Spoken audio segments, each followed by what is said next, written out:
Hello everyone, আমি শর্মিষ্ঠা। আর আজকের দিনটা ছিল রোববার। আর রোববার যেহেতু খুব ব্যস্ততম দিন আমার জন্য, তো আমি গিয়ে এক ফোঁটাও সময় নষ্ট না করে এখানে আমার যা যা কাজ সেগুলো করে ফেলেছি।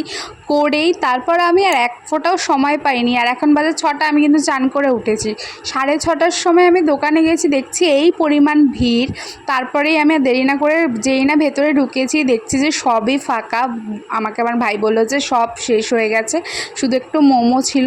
আর কিছুক্ষণ পর তখন বাজে ওই 7:30, 7:25 এরকম। চলো তোমাদেরকে দেখাই। এই দেখো 7:25 বাজে আর এখন সব কিছু শেষ হয়ে গেছে। শান্ত আমাকে তাই খুলে খুলে দেখাচ্ছিল যে দেখ, কিছু নেই, আজকে এত তাড়াতাড়ি সব শেষ হয়ে গেছে, এবার আমি কি করব। আমি বললাম যে শেষ যখন হয়েই গেছে সব গুটিয়ে বাড়ি চলে যা। কারণ বললো না না, এই তো ভেজিটেবল একটু পকোড়া রয়েছে। তখন আমাকে বাবা বললো যে তুই বাড়ি চলে যা, আর থাকিস না, কারণ আজকে আমি সারাদিন না একটু রেস্ট করতে পারিনি আর চাও খাইনি, তাই জন্য গিয়ে একটু চা খেয়ে নিলাম। তো এখন যাচ্ছি আমি বাড়ি। দেখা হচ্ছে নেক্সট মিনি ব্লগে, ততক্ষণ পর্যন্ত বাই।